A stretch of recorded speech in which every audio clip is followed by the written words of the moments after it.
Welcome दोस्तों, मैं आपका दोस्त अजय कुमार शर्मा आपका एक बार फिर से स्वागत करता हूं।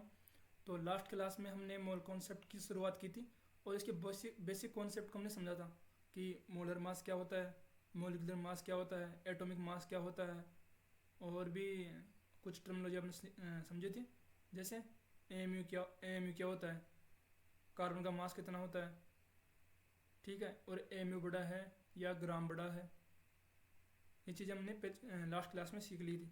तो आज हम शुरू करते हैं। लास्ट क्लास में हमने जहाँ छोड़ा था वहीं से, ठीक है। तो इसका अपना आज क्वेश्चन करते हैं ना। तो पहला क्वेश्चन क्या है, calculate number of atoms in 16 gram helium और 16 एएमयू हीलियम। तो पहला क्वेश्चन है इसका, ए पोर्शन करते हैं पहले। ए पोर्शन 16 ग्राम हीलियम, तो मोल कितने होंगे, मोल्स ऑफ हीलियम बताओ, weight upon molar mass. Last class में गलती से यहाँ पर मोलिकुलर मास लिख दिया था, तो उसको आप करेक्ट कर लेना। यहाँ पर ये मोलर मास आएगा, ठीक है। वैसे मैंने वीडियो में पिन भी कर दिया नीचे कि वहाँ पर मोलर मास आएगा। तो ये वेट कितना है, 16 ग्राम। मोलर मास कितना होता है हीलियम का, 4। कितना हो गया, 4, यानी 4 मोल हो गए। यानी बोल सकता हूँ कि हीलियम के एटम ऑफ, ढंग से लिखते हैं, एटम ऑफ हीलियम इन 16 ग्राम। तो समझता हूँ कि ये हो गया 4 Na, 4 मोल, ठीक है। अब दूसरा क्वेश्चन क्या है यहाँ पर, 16 एएमयू हीलियम। इसको ना कई बुक में ऐसा मिलेगा, बुक में क्या एनसीईआरटी मिल जाएगा आपको कि एएमयू को अपन यू भी बोलते हैं, यूनिफाइड मास, ठीक है। तो 16 यू हीलियम, अगर मैं यहाँ बात करूँ तो इसके मोल्स निकालूँ मैं, मोल्स ऑफ हीलियम, तो कितने आएंगे, वेट इन ग्राम, ध्यान रखना वेट इन ग्राम है, अपॉन मोलर मास, ऑब्वियस सी बात है। तो ग्राम में वेट कितना होगा इसका बताओ, 16/Na। मोलर मास कितना होगा इसका, मोलर मास 4 करो यहाँ पर। तो ये मेरे पास आ गया 4/Na मोल्स। कितने मोल आ गए मेरे पास, 4/Na मोल्स। तो एटम कितने हो गए, 4/Na इंटू Na। समझता हूँ यहाँ पर कि 16 AMU atoms in 16 AMU helium, atoms in 16 AMU helium कितना हो गया, 4, ठीक है। तो आप देख सकते हो यहाँ पर कि 16 ग्राम बहुत बड़ी राशि है। तो यहाँ पर 4 इंटू Na आया है। एन अपन जानते हैं 10⁻23 की पावर में होता है ना, 10⁻23। और यहाँ पर ये 4 ही आया है क्योंकि ये छोटी राशि होती है, एएमयू बहुत छोटी राशि है। मैंने बताया था आपको एक एएमयू किसकी कुल होती है, एक प्रोटॉन और न्यूट्रॉन के एवरेज मास की कुल भी होती है, ठीक है। तो इससे ये आसान क्वेश्चन था जहाँ पर हमने लास्ट क्लास में इस क्वेश्चन को सोल्व भी किया था। तो आज हम यहीं से शुरू करते हैं अपनी क्लास, नेक्स्ट क्लास। अगला क्वेश्चन अपना, calculate moles of oxygen atoms in 126 AMU HNO3। पहले आप स्क्रीन को पॉज कीजिए और इस क्वेश्चन को सोल्व कीजिए, ठीक है। तो चलो मैं करता हूँ सोल्व। उम्मीद करता हूँ सबने इसका आंसर निकाल लिया होगा। जैसे तो दिखता नहीं है यार ये वाला, थोड़ा भी चलाना सीख ही रहा हूँ। तो ये क्या है, 126 एएमयू HNO3, यानी यहाँ पर मैं ध्यान से देखूँ तो HNO3 126 एएमयू में, पहले अपन इसका मोलर मास निकाल लेते हैं ना।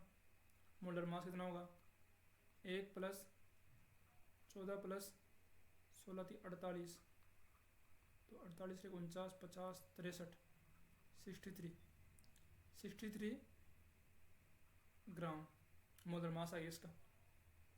और अगर मैं यहाँ पर ध्यान से देखूँ, मुझे मोल निकालना है, मुझे मोल में करना है सब कुछ काम। तो मैं यहाँ पर लिखाऊँ मोल्स ऑफ HNO3 बताओ कितने होंगे। पहले लिखेंगे फॉर्मूला, क्या होता है, वेट यार, रिएक्टिव नहीं, वेट इन ग्राम अपॉन मोलर मास, वो भी ग्राम में होता है मोलर मास तो, ठीक है। वेट इन ग्राम कितना होगा, 126 divide by N A, divide molar mass कितना होगा इसका 63, और मोलिकुलर मास कितना होगा इसका 63 AMU, ठीक है। दोनों आपको आना चाहिए, तो कितना हो गया 2/Na। तो मोल्स ऑफ HNO3 कितना हो गया 2/Na। तो यहाँ से बोल सकता हूँ क्या कि 1 mole HNO3 equal to 3 mole oxygen atom. भाई देखो नहीं ध्यान से यहाँ पर कि एक HNO3 है तो उसमें 3 ऑक्सीजन एटम है, तो 1 मोल HNO3 किसके इक्वल होगा 3 मोल ऑक्सीजन एटम के इक्वल होगा। तो यहाँ पर ये है 2/Na, तो ये किसके इक्वल होगा 3 × 2/Na, यानी कितने ऑक्सीजन एटम हो गए इसमें, इसमें हो गए 6/Na oxygen atom, 6/Na oxygen atom. Clear, कोई दिक्कत, बिल्कुल आसानी से मैं इसको क्वेश्चन को सोल्व किया है। अपन चाहे तो इसको दूसरे मेथड से सोल्व कर सकते हैं, जैसे देखो ध्यान से यहाँ पर, ये कलम दिखता नहीं यार इसका, देखो मेथड नंबर 2 कैसे करेंगे, देर का 126 AMU HNO3, इसका मोलिकुलर मास, इस बार ध्यान देना मोलिकुलर मास की बात कर रहा हूँ मैं, मोलर मास की बात नहीं कर रहा हूँ। मोलिकुलर मास कितना होगा इसका 63 AMU, ठीक है। तो नंबर ऑफ ऑक्सीजन एटम कितने होंगे, नंबर ऑफ ऑक्सीजन एटम नहीं HNO3 एटम 2 होंगे, ठीक है। 126 डिवाइड बाई 63 कितने होंगे 2 एटम। तो एक HNO3 मॉलिक्यूल में कितने ऑक्सीजन के मॉलिक्यूल है सर, एक में तो सर 3 है, तो 2 में कितने होंगे सर 6 होंगे, 2 में 6 होंगे, तो यहाँ पर कितने हो गए 6 ऑक्सीजन एटम हो गए। बट मुझे क्या पूछ रहा है यहाँ पर, मोल्स ऑफ ऑक्सीजन पूछ रहा है, तो मोल्स के लिए क्या करूँगा मैं, मोल्स के लिए क्या करूँगा 6/Na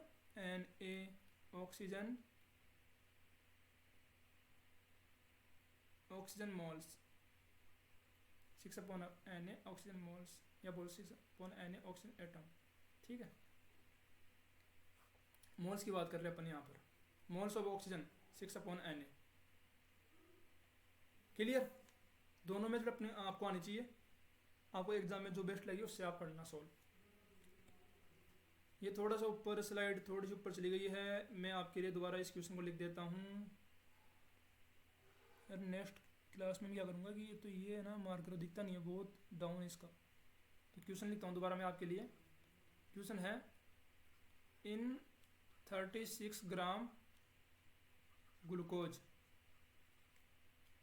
कैलकुलेट, अब आगे दिख रहा है आपको क्या बोल रहा है, number of molecules, numbers of atoms, number of atoms of each type, ठीक है। तो पहले तो आपको आना चाहिए ग्लूकोज का फॉर्मूला यहाँ पर, तो ग्लूकोज का फॉर्मूला होता है C6H12O6।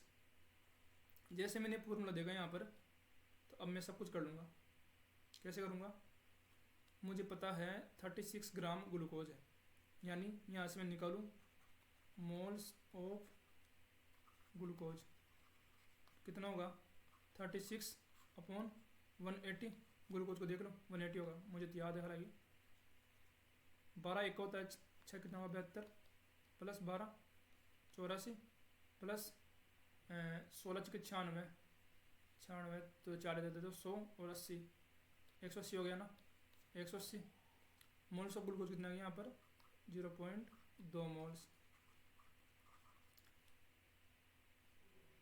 तो पहला क्वेश्चन सोल्व हो गया। ए ऑप्शन क्या हो गया, नंबर ऑफ मॉलिक्यूल्स कितने हैं 0.2 Na।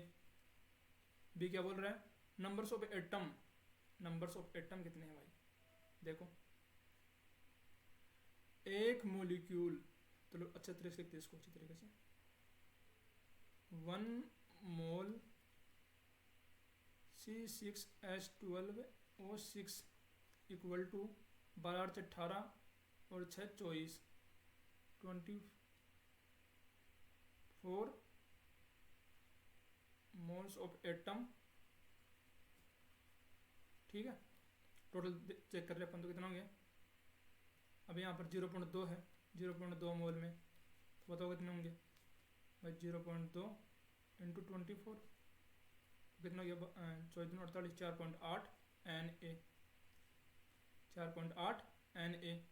सी ऑप्शन क्या बोल रहा है, numbers of atoms of each type. अपने को हर चीज़ का निकालना है यहाँ पर। तो अगर अपन कार्बन का निकालें तो कार्बन की 6 एटम है, तो 6 इंटू 0.2 Na कितना गया 1.2 Na, C6H12O6। और ऑक्सीजन का भी सेम होगा। ठीक है, हाइड्रोजन कितना होगा, C6H12 है, डबल है, तो अपन इसको डबल कर दे डायरेक्ट, 2.4 Na। आसान सा क्वेश्चन था, देखो ध्यान से, कोई दिक्कत नहीं होनी चाहिए मेरे हिसाब से तो आपको। नेक्स्ट क्वेश्चन देखते हैं। Calculate the number of oxygen atom in 34.2 gram Al2SO4 का होल थ्राइस। और आपको एग्जाम में दे रखा है कि मोलर मास ऑफ Al2SO4 का होल थ्राइस का कितना है, 342। कैलकुलेशन यहाँ पर ईजी हो जाएगी आपके लिए। और वैसे अगर नहीं भी दे रखा हो तो आप निकाल सकते हो, कोई बड़ी बात थोड़ी है। कोई बड़ी बात है क्या, नहीं है ना, बस। तो क्या पूछ रहा है कि calculate the number of oxygen atom in 34.2 gram Al2SO4 का होल थ्राइस। तो देखो यहाँ पर मैं यहाँ पर लिखूँ कि 1 मोल Al2SO4 का होल थ्राइस इक्वल टू कितने ऑक्सीजन एटम होंगे, 4 × 12 मोल ऑक्सीजन एटम। अब यहाँ पर ये कितना मोल है भाई, 34.2/342 है, यानी 0.1 मोल Al2SO4 का होल थ्राइस इक्वल टू 0.1 तो इधर कितना है 1.2 मोल ऑक्सीजन एटम। या मैं यहाँ से बोलता हूँ 1.2 Na ऑक्सीजन एटम। या फिर मैं यहाँ से ऐसे बोल सकता हूँ 1.2 इंटू 6.023 इंटू 10⁻23 ऑक्सीजन एटम। ठीक है, कोई दिक्कत है यहाँ पर, कोई दिक्कत आपको नहीं होनी चाहिए। यही तो पूछा है नंबर ऑफ ऑक्सीजन एटम। हाँ ठीक है, सही है। अगला क्वेश्चन, अगला टॉपिक अपना है mass of an element in given mass of A compound. इसको अपन एक क्वेश्चन समझते हैं, जल्दी समझ में आएगा अपने लिए। कुछ अलग से टॉपिक नहीं है, बस क्वेश्चन ही है। ये बोल रहा है कि 16 ग्राम SO3 में ऑक्सीजन का मास यहाँ पर आप कैलकुलेट करो। 16 ग्राम, यार क्या हो रहा है, पेन की दिक्कत हो रही है इसकी। 16 ग्राम SO3 में ऑक्सीजन का मास कैलकुलेट करो। तो बहुत ही आसान है। कैसे आसान है कि मुझे पता है कि SO3 का मोलर मास कितना होता है, बताओ। SO3 का होता है 32, तो इसका होता है, और 16 × 3 = 48, 50 30 80 ग्राम हो गया ना। तो मैं यहाँ से ऐसे बोल सकता हूँ कि 80 gram SO3 equal to 48 gram oxygen. मैं देख रहे हैं यहाँ से, इसका 1 मोल है तो इसके 3 मोल है। अगर एक SO3 का मोल है तो 3 ऑक्सीजन के मोल है यहाँ पर। तो इसका पूरे का वेट कितना है, 80 ग्राम SO3 का। तो ऑक्सीजन का वेट कितना होगा, 48 ग्राम 3 मोल का। तो यहाँ पर कितनी देर का है, तो मैं यहाँ से बोलूँगी 1 ग्राम SO3 के लिए कितना होगा, 48/80। अब बोल रहे हैं यहाँ पर 16 ग्राम SO3 के लिए, SO3 के लिए कितना होगा 48/80 इंटू 16 बताओ क्या होगा, 16 × 5 = 80, 48/5 9.6 ग्राम ऑक्सीजन। ठीक है, तो ऑक्सीजन का वेट कितना आ गया, 9.6 ग्राम। कोई दिक्कत? देखो इस क्वेश्चन में कुछ नहीं है, अपने को इतना लिखना है कि SO3 है एक मोल में 3 मोल ऑक्सीजन एटम, ये अपने को पता है यहाँ पर, यानी 80 ग्राम में कितने ऑक्सीजन एटम है यहाँ पर भाई? 3 मोल है ना, 3 मोल कितना हो गया? 48 ग्राम। तो 1 ग्राम में कितना होगा? 48/80, 16 ग्राम में 9.6 ग्राम। ठीक है, कोई दिक्कत नहीं है ना? नेक्स्ट क्वेश्चन करते हैं। अगला क्वेश्चन है what mass of SO2 will contain 1.2 Na oxygen atom. तो क्वेश्चन क्या बोल रहा है कि 1.2 Na ऑक्सीजन एटम कंटेन करने के लिए SO2 का कितना वेट होना चाहिए। तो देखो यार ज़्यादा ही दिक्कत है यार इसमें, पेन में तो है कि दिखता भी नहीं है। हाँ ये रहा। तो देखो यहाँ पर मैं बोल सकता हूँ कि 1 mole SO2 equal to 2 mole oxygen atom. मैं बोल सकता हूँ यहाँ पर SO2 में भाई 2 ऑक्सीजन है, एक SO2 में। ठीक है, अब यहाँ से अपन चलते रिवर्स। तो 1 मोल ऑक्सीजन एटम में कितने SO2 होंगे सर? Half mole. तो मैं यहाँ से बोलूँ 1.2 मोल ऑक्सीजन एटम में कितने होंगे सर? हाफ इंटू 1.2 मोल SO2। यहाँ सोल्व किया तो 0.6 मोल SO2। मुझे पता है कि एक SO2 का मोलर मास कितना होता है? सल्फर का 32 ब्रैकेट आओ प्लस इसका 32 हो गया, 64 हो गया। 64 इंटू 0.6, तो 6 चौका 24 और 6 36 और 2 38, 38.4 ग्राम। SO2 will contain 1.2 Na oxygen atom. यहाँ तक किसी कोई दिक्कत नहीं है ना? आसान सा क्वेश्चन है। अपन देख लो यहाँ पर, इस क्वेश्चन को दोबारा देख लेते कि एक बार आपको समझाने के लिए। क्वेश्चन बोल रहा है कि what mass of SO2 will contain 1.2 Na oxygen atom. But मुझे पता है कि देखो मोल और Na एक ही बात है, इस चीज़ को दिमाग में डालो। तो 1 मोल SO2 में कितने हैं? 2 मोल ऑक्सीजन एटम। अब इसके आगे तो सारी मैथमेटिक्स है जो अपन बचपन से पढ़ते आने, तो कोई दिक्कत आपको नहीं होनी चाहिए। ठीक है, नेक्स्ट क्वेश्चन करते हैं अपन। अगला क्वेश्चन क्या है? What mass of H2SO4 contain 80 gram oxygen. देखो ध्यान से, अब मैं यहाँ पर ध्यान से देखूं तो 1 मोल H2SO4 कंटेन 4 मोल ऑक्सीजन, 4 मोल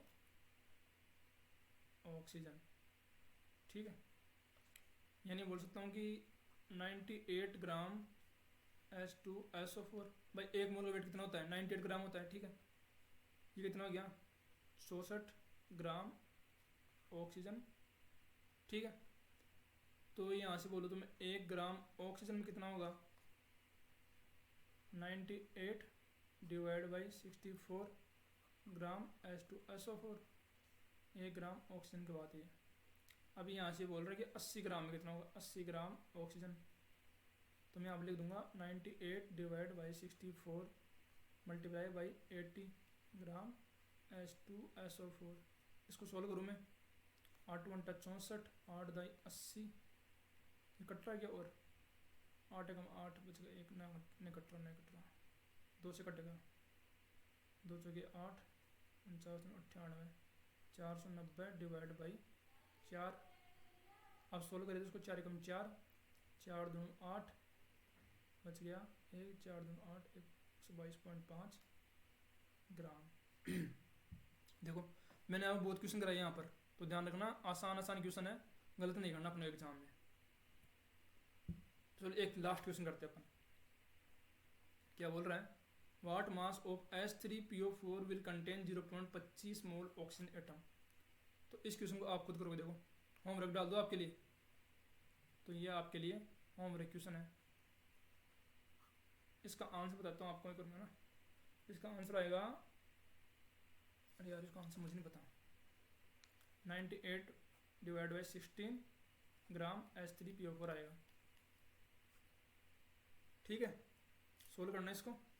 और फिर जब ना हो तो क्या करेंगे, कमेंट बॉक्स में लिखेंगे, और होंगे तो लिखेंगे क्या, यस, नहीं होगा तो नो। ठीक है, अगला अपना टॉपिक है आइडियल गैस इक्वेशन। तो आइडियल गैस इक्वेशन क्या होती है, ये होती है sir PV equal to nRT। P क्या है, प्रेशर, V क्या है, वॉल्यूम, N क्या है, नंबर ऑफ मोल्स, T क्या है, टेम्परेचर। अच्छा, ये किस में है, केल्विन में। P किस में है भाई, ये AT में हो सकता है। और वॉल्यूम किस में है सर, ये लीटर में हो सकता है। ठीक है, अब देखो कुछ चीज़ें, 1 मीटर क्यूब में कितने लीटर होते हैं सर, 10 की पावर 3 लीटर होते हैं। ठीक है, टेम्परेचर आप जानते ही हो, T केल्विन कितना होगा, 273 प्लस T सेंटीग्रेड वाला। ठीक है, ये सब पता है आपने को, कोई दिक्कत, कोई दिक्कत नहीं है। आर की वैल्यू मैंने बताई नहीं आपको, है ना। आर की वैल्यू लिख लो आप, 8.314 joule kelvin inverse mole inverse. ये इसकी ऐसा यूनिट है जब प्रेशर तो हो पास्कल में और वॉल्यूम हो मीटर क्यूब में।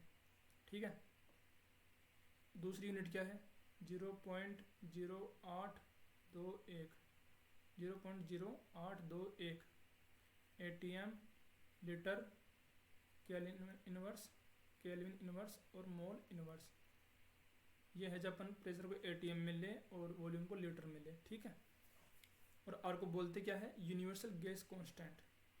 लिख लो इसको, आर क्या है, यूनिवर्सल गैस कांस्टेंट। सबको पता है वैसे मेरे हिसाब से, लेकिन लिखने में अपना क्या आता है, लिख लो, R equal to universal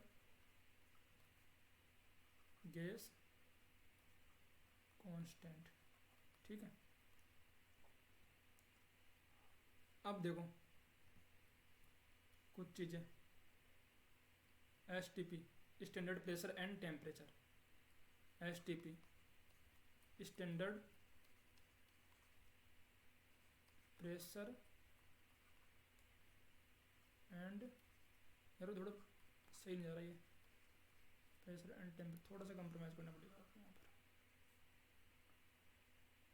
old, एक तो था ओल्ड कन्वर्जन और एक है न्यू कन्वर्जन। तो ओल्ड कन्वेंशन में क्या था, कन्वर्जन ही कन्वेंशन है ना।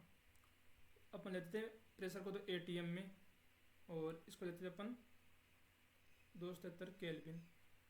ठीक है, अब न्यू में क्या किया हमने, इसको ले लिया हमने बार में एक बार, और ये ले लिया वापस 273 केल्विन।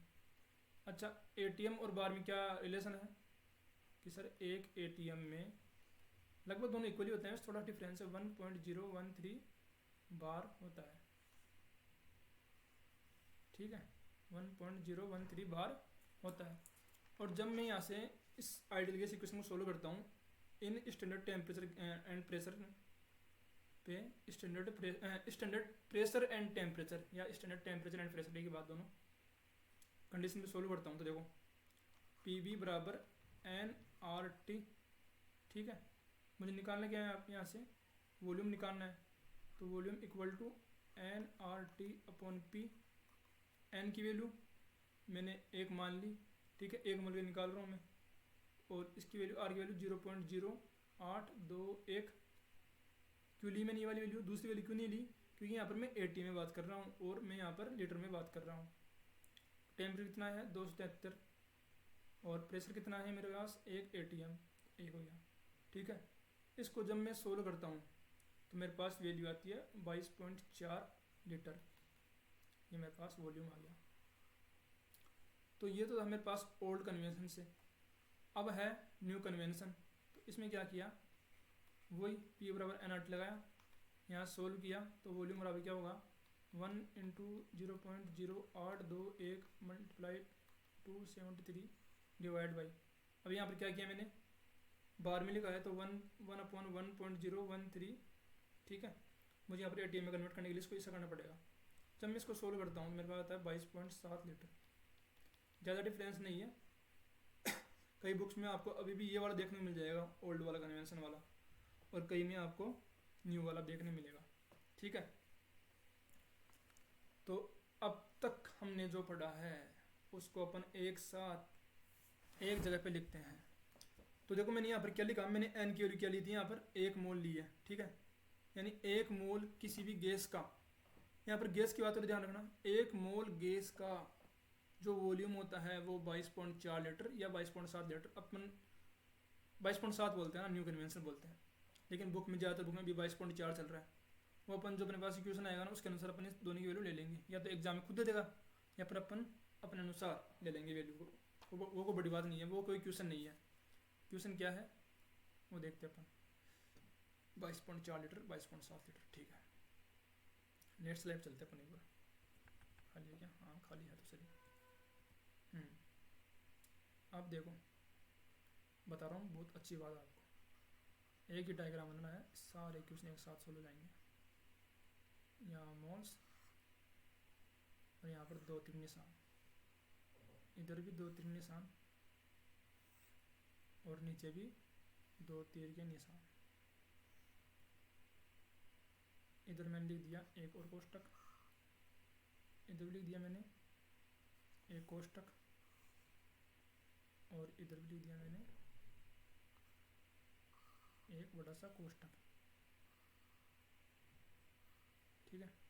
अब बताओ मुझे मोल से जाना है, पहले इसको कोष्टक पर कर लेते हैं, volume of gas at STP.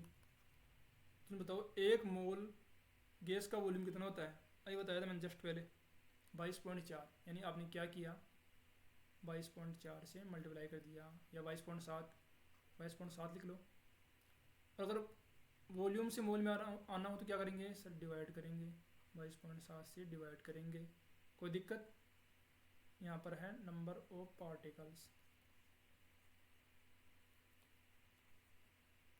निशान तो बनाओ तीर का, नहीं भी समझेगी किधर जा रहे हो सर, पता ही नहीं आपको, ठीक है।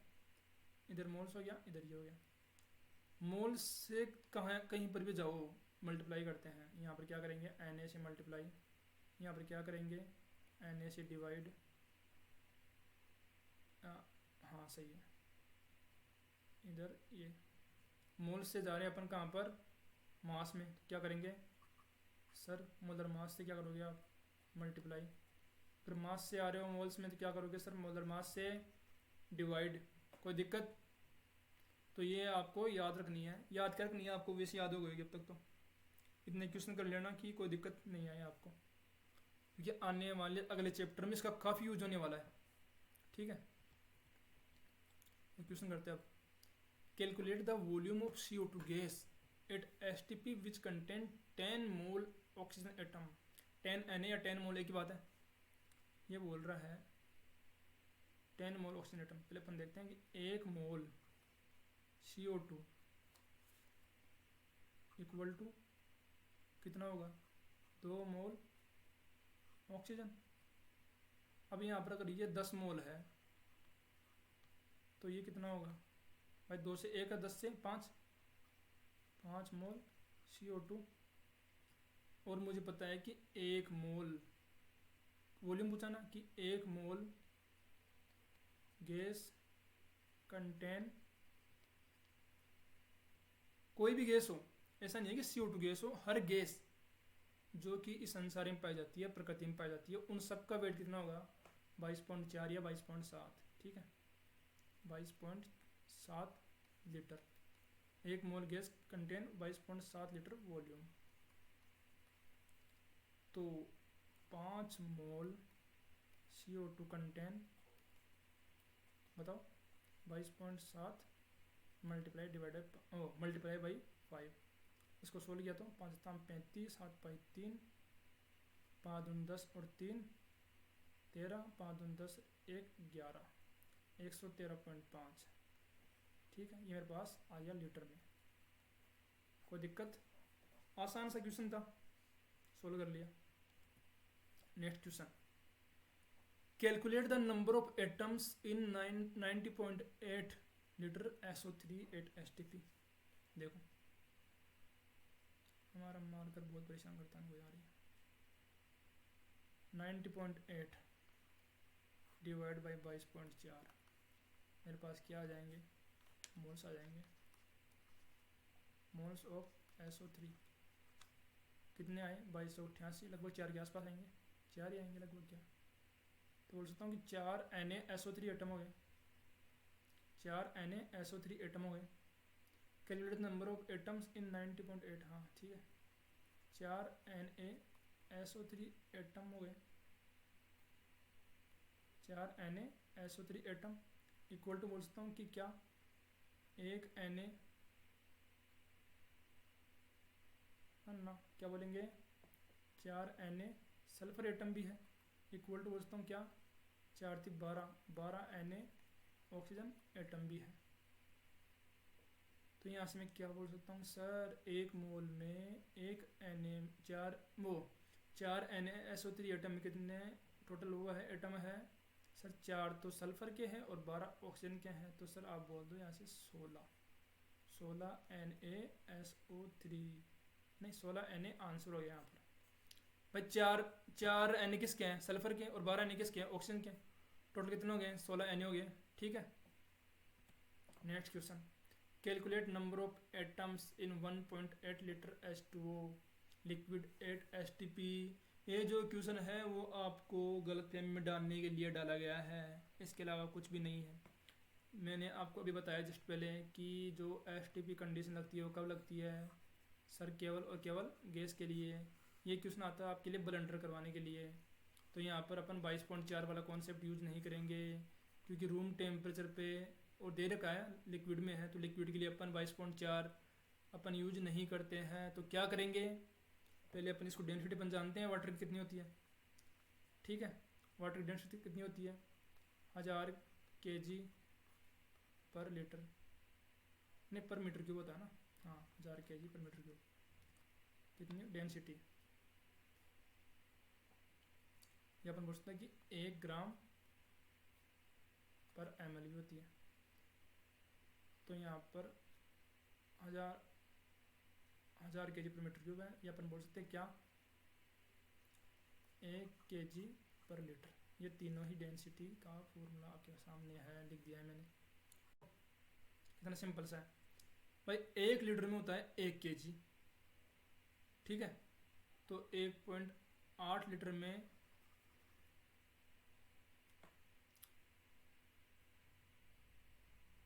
देखो ध्यान से यहाँ पर कि 1 लीटर में कितना है 1 kg, तो 1.8 लीटर में कितना kg होगा? 1.8 kg भाई। ठीक है, रफ साइड से कर रहा हूँ मैं इसको, देखो 1.8 kg, यहाँ बोल सकता हूँ मैं क्या, 1800 ग्राम। अब सॉल्व हो जाए क्वेश्चन, 1800 ग्राम H2O या बोल लो, या 1.8 लीटर H2O बोल लो, दोनों एक ही बातें हैं। कोई दिक्कत यहाँ पर? कोई दिक्कत नहीं होनी चाहिए।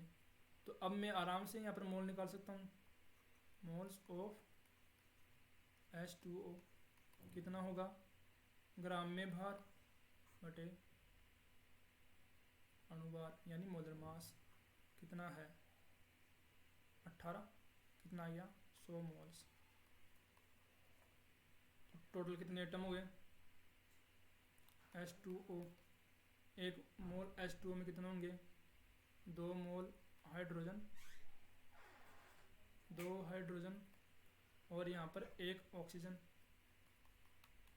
दोस्तों कितना होंगे भाई? ये 100 है तो ये 200 और ये 100, टोटल कितने हो गए? 300 Na टोटल एटम मेरे पास यहाँ पर हो गए।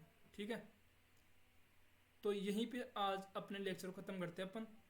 नेक्स्ट क्लास में अपन पढ़ेंगे calculation of electron, proton and neutron. ठीक है दोस्तों, अगर आपको आज का लेक्चर पसंद आया हो तो वीडियो को लाइक शेयर तो कर दो। तो थैंक यू दोस्तों, मिलते हैं नेक्स्ट वीडियो में। तब तक के लिए जय हिंद जय भारत, और लगे रहिए, मेहनत करते रहिए, क्योंकि अब सरकार ने नीट में प्राइवेट कॉलेजों के अंदर भी फीस, आधी सीटों पे फीस कम कर दी है, गवर्नमेंट के इक्वल कर दी है। तो आप कोशिश करते रहो, बस मेडिकल सीट आपके सामने है, उसको लेना है और बहुत आगे तक अपने को जाना है, और कोरोना जैसी बीमारियों को अपने को हराना है। थैंक यू दोस्तों।